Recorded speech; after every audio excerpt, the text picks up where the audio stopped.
भगवान विष्णु ने बताया, तुलसी को रोजाना जल देने से कौन सा फल मिलता है। एक समय की बात है, माता लक्ष्मी ने भगवान विष्णु से पूछा, हे नाथ, आप तो तीनों लोकों के स्वामी हैं, आपकी तीनों लोकों में पूजा होती है, सभी आपकी कृपा पाने के लिए उत्सुक रहते हैं, फिर भी आप इस तुलसी के पौधे की पूजा क्यों करते हैं, इसे रोजाना जल क्यों चढ़ाते हैं। मैं इस तुलसी के पौधे को जल चढ़ाने का महत्व जानना चाहती हूँ। माता लक्ष्मी की बात सुनकर भगवान विष्णु ने कहा, हे देवी, तुलसी साक्षात लक्ष्मी का ही रूप है। तुलसी की रोजाना पूजा करने के कई फायदे हैं और तुलसी को जल चढ़ाने मात्र से ही मनुष्य के कई पाप नष्ट हो जाते हैं। तुलसी को जल देने का महत्व बताने से पहले मैं तुम्हें एक बहुत ही पवित्र कथा सुनाना चाहता हूँ। इस कथा के माध्यम से तुम्हें तुम्हारे इन प्रश्नों के उत्तर मिल जाएंगे, इसलिए देवी, आप इस कथा को बड़े ही ध्यान से सुनना। भगवान विष्णु ने कहा, हे देवी, जो भी मनुष्य सिर्फ इस कथा को ध्यान लगाकर पूरी सुन लेता है, उसे 100 वर्षों तक तुलसी को जल देने का फल प्राप्त होता है।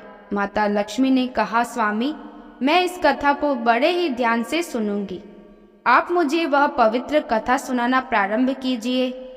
भगवान विष्णु ने कहा, देवी, बहुत समय पहले की बात है, किसी नगर में एक ब्राह्मण रहता था। उसका जन्म तो ब्राह्मण कुल में हुआ, लेकिन उसके कर्म नीच प्रवृत्ति के थे। वह ब्राह्मण हमेशा ही झूठ बोलता और गलत तरीके से पैसे कमाता था। उसका मन हमेशा ही बुरे कर्मों में ही लगा रहता था। वह सदैव ही जुआ, वेश्यावृत्ति और चोरी में ही लगा रहता था। उसने अपने जीवन में कभी भी पुण्य के काम नहीं किए और शास्त्रों का अध्ययन नहीं किया। ब्राह्मण होते हुए भी कभी पूजा पाठ नहीं किया। सदैव ही उसका मन दूसरों के धन पर लगा रहता था और वह दिन में जो भी धन कमाता उसे रात्रि में जुआ और वेश्यावृत्ति में उड़ा दिया करता था। इस तरह वह ब्राह्मण अपने जीवन को पाप कर्मों में ही गुजार रहा था। उसने अपने मुख से कभी भगवान का नाम भी नहीं लिया और ना कभी देवी देवताओं का पूजन किया। इस प्रकार से पाप करते हुए उसे कई वर्ष बीत गए। फिर वह ब्राह्मण कुछ खरीदारी करने के लिए एक नगरी में जा पहुंचता है। उस नगरी के पास में गंगा नदी बहती है और उस नदी में स्नान करने के लिए दूर दूर से लोग आया करते थे। फिर वह ब्राह्मण गंगा जी के किनारे एक आश्रम में ठहरता है। उस आश्रम में अनेक विद्वान ब्राह्मण प्रतिदिन पुराणों का पाठ तथा भगवान की भक्ति में लीन रहते थे। वह ब्राह्मण भी ढोंग करता हुआ वहीं पर उनके साथ रुक गया और उन ब्राह्मणों के साथ रहकर उसे भी भगवान का नाम लेने का अवसर मिल रहा था। वह उसी स्थान पर कुछ दिनों के लिए रुका। फिर वहां पर आए हुए लोगों ने गायों का पूजन करके ब्राह्मणों को भोजन कराया, तो उस ब्राह्मण ने भी उनके साथ बैठकर भोजन किया और भगवान का प्रसाद ग्रहण किया।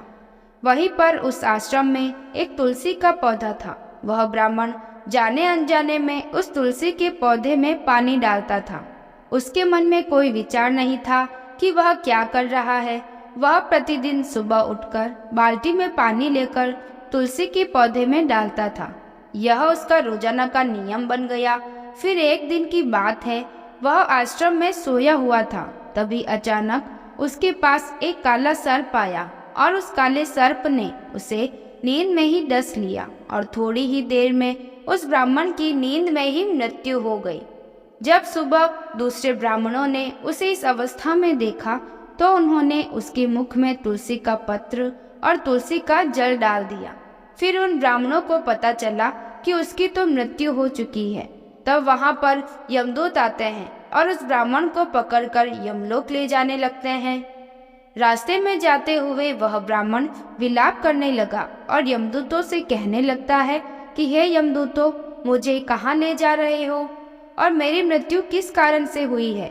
तब यमदूत कहने लगे, हे ब्राह्मण, तुमने जन्म से लेकर मृत्यु तक बहुत पाप कर्म किए हैं और तुम्हारे पापों के कारण ही तुम्हें एक काले सर्प ने काटा और जिसकी वजह से तुम्हारी मृत्यु हुई है। और अब हम तुम्हें यमपुरी लेकर जा रहे हैं। वहां पर यमराज तुम्हारे पाप कर्मों का लेखा जोखा देखेंगे और निश्चित ही तुम्हें घोर नरक में डालेंगे। फिर से वो ब्राह्मण फूट फूट कर रोने लगा और उन यमदूतों से माफी मांगने लगा, किंतु यमदूतों को उस पर जरा सी भी दया नहीं आई और वे उसे मारते हुए यमलोक लेकर गए। जब यमदूत उस ब्राह्मण को लेकर यमराज के सामने उपस्थित हुए तो यमराज के पास बैठे हुए चित्रगुप्त ने उस ब्राह्मण के कर्मों का लेखा जोखा निकाला और यमराज से कहने लगे, हे धर्मराज, इस ब्राह्मण ने तो अपने पूरे जीवन भर में पाप ही पाप किए हैं। इसने इसके जीवन में कभी पुण्य का काम नहीं किया और यह तो घोर पापी है। इसे तो हमेशा के लिए नरक में डाल दिया जाए। फिर यमराज कहते हैं, हे यमदूतों, जीवन भर पाप करने वाले इस ब्राह्मण को उठाकर ले जाओ और इसे नरक में डाल दो। यमराज का आदेश मिलते ही वे यमदूत उस ब्राह्मण को लेकर नरक की ओर चल दिए और ब्राह्मण को पीटते हुए नरक में ले गए और वहां ले जाकर उसे खोलते हुए तेल की कढ़ाई में डाल दिया। परंतु जैसे ही उस ब्राह्मण को खोलते हुए तेल की कढ़ाई में डाला तो वह तेल एकदम से ठंडा और शीतल हो गया। इस घटना को देखकर उस यमदूत को बड़ा ही आश्चर्य हुआ। ऐसा उसके साथ पहले कभी नहीं हुआ था। उस यमदूत ने कितने ही पापियों को उस तेल की कढ़ाई में डाला था और वे सभी उस खोलते हुए तेल में गिरकर छटपटाने लगते थे। लेकिन जैसे ही वह ब्राह्मण गर्म तेल की कढ़ाई में गिरा तो वह तेल अचानक से शांत और शीतल हो गया। इस आश्चर्यजनक घटना को देखकर वह यमदूत जल्दी से दौड़ता हुआ यमराज के पास पहुंचा। यमदूत को देखकर यमराज ने कहा, हे यमदूत, क्या बात है, तुम इतने घबराए हुए क्यों लग रहे हो? फिर वह यमदूत कहता है, हे धर्मराज, आपने जिस ब्राह्मण को नरक में डालने के लिए कहा था, मैंने जैसे ही उसे खोलते हुए तेल की कढ़ाई में डाला तो उस भट्टी की अग्नि बुझ गई और वह खोलता हुआ तेल भी बिल्कुल ठंडा हो गया। फिर यमराज कहते हैं, हे यमदूत, यह तो बड़ी ही विचित्र घटना है। ऐसा तो पहले कभी नहीं हुआ था। यमराज विचार कर ही रहे थे कि तभी वहां पर नारद मुनि प्रकट होते हैं। नारद मुनि को देखकर यमराज अत्यंत प्रसन्न होते हैं और उन्हें प्रणाम करते हैं और उनका स्वागत करते हैं। फिर यमराज नारद मुनि से कहते हैं, मुनिवर, आप उचित समय पर आए हैं। हमने आज और अभी एक अत्यंत पापी ब्राह्मण को नरक में गिराया है, किंतु उसके गिरते ही नरक की अग्नि ठंडी पड़ चुकी और खोलता हुआ तेल भी शीतल हो गया। तब नारद मुनि ने यमराज से कहा, हे धर्मराज, आपने जिस ब्राह्मण को नरक में डाला है वह नरक में डालने योग्य नहीं है, क्योंकि उस ब्राह्मण के द्वारा अनजाने में ही ऐसा कर्म हुआ है जो नरक का नाश करने वाला है। जो मनुष्य पुण्य कर्म करने वाले लोगों की संगति करता है उसे उनके पुण्यों का भाग जरूर मिलता है। और यह ब्राह्मण तो कई दिनों तक भगवान के भक्तों के साथ रहा है। इस ब्राह्मण ने आश्रम में रहते हुए रोजाना तुलसी में जल डाला है, इसलिए यह ब्राह्मण बड़ा पुण्यात्मा बन गया है और इसके सारे पाप नष्ट हो गए हैं।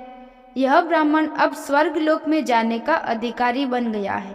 इस ब्राह्मण ने अनजाने में ही इतना पुण्य कमाया है जो कई जन्मों तक मनुष्य को प्राप्त नहीं होता है। इसलिए हे धर्मराज, आप इस ब्राह्मण को नरक में न डालो और इसके पापों के लिए इसे केवल इतना दंड दो, इसे सभी नरकों का दर्शन कराओ। नारद मुनि की बात सुनकर यमराज बहुत ही खुश होते हैं और उस ब्राह्मण को नरक से निकाल कर लाते हैं और अपने यमदूतों से कहते हैं, हे यमदूतों, इस ब्राह्मण को ले जाओ और संपूर्ण नरकों का दर्शन कराओ। फिर यमदूत उस ब्राह्मण को ले जाते हैं और संपूर्ण नरकों का दर्शन कराते हैं। भगवान विष्णु ने कहा, देवी, इस प्रकार से यमदूत उस ब्राह्मण को संपूर्ण नरकों का दर्शन कराते हैं और उसे यक्ष लोक में ले जाते हैं और फिर वह ब्राह्मण एक यक्ष बन जाता है। भगवान विष्णु कहते हैं, हे देवी, वनस्पति नाम तुलसी, मास नाम कार्तिक, तिथि नाम एकादशी। देवी, वनस्पतियों में मुझे तुलसी प्रिय है, मास में कार्तिक मास और तिथि में एकादशी प्रिय है। इसलिए जो मनुष्य रोजाना तुलसी की पूजा पाठ करता है और तुलसी को जल देता है वो मनुष्य मुझे सबसे अधिक प्रिय है। उस मनुष्य की कभी भी दुर्गति नहीं होती है और वह मनुष्य कभी नरक में नहीं गिरता है।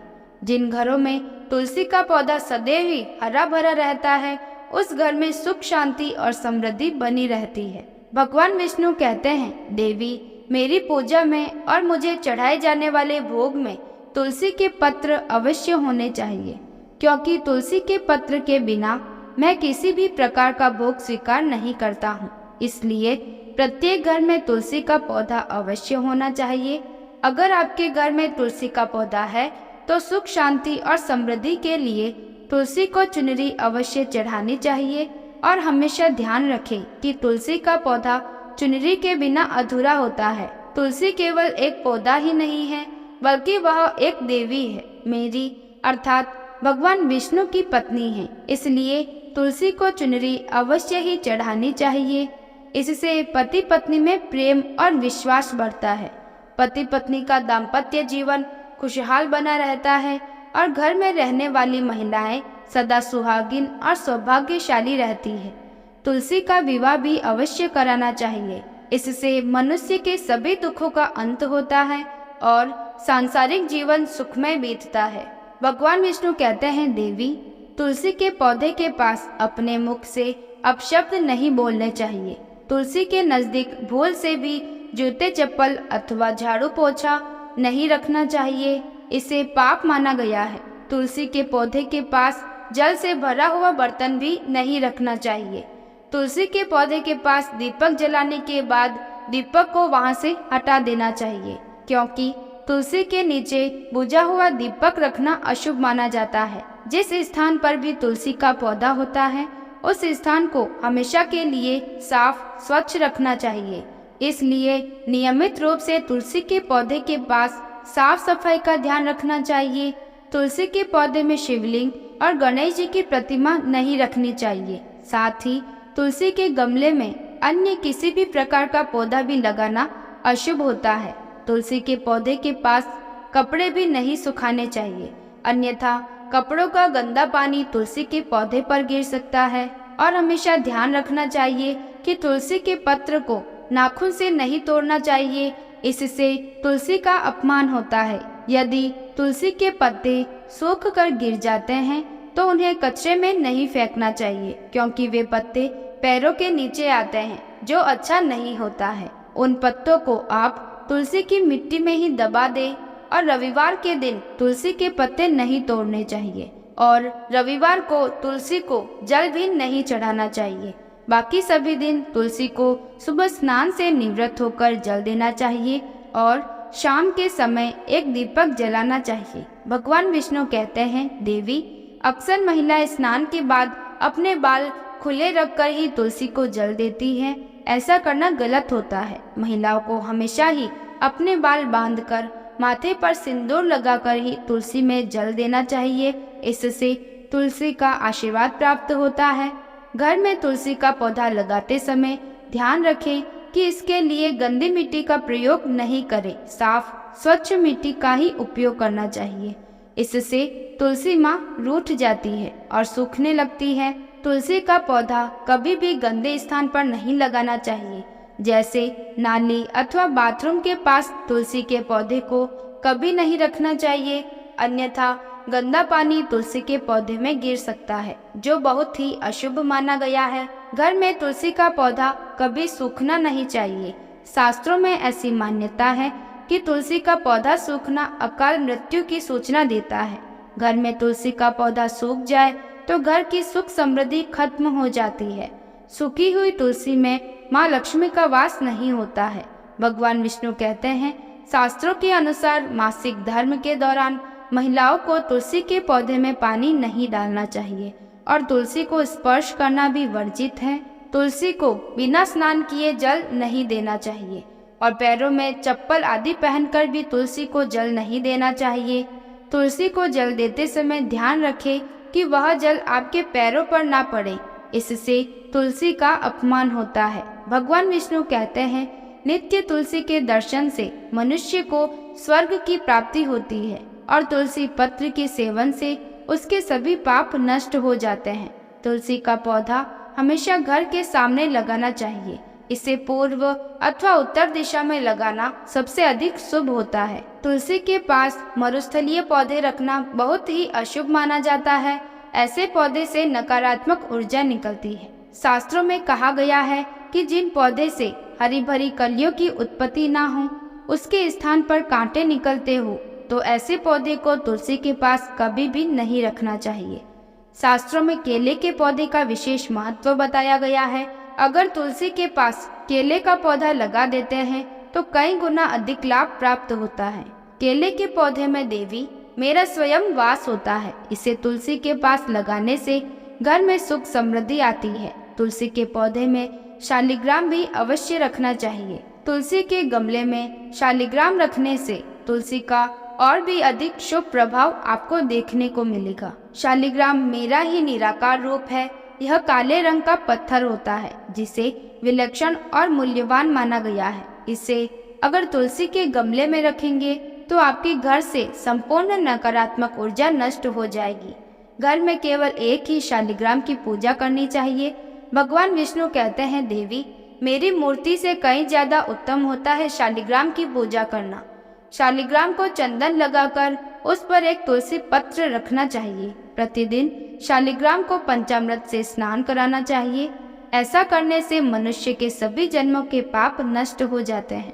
शालिग्राम सकारात्मक और सात्विकता का प्रतीक होता है। इस प्रकार भगवान विष्णु ने माता लक्ष्मी को तुलसी के पौधे को जल देने का महत्व बताया और घर में तुलसी का पौधा लगाने के सभी नियम बताए।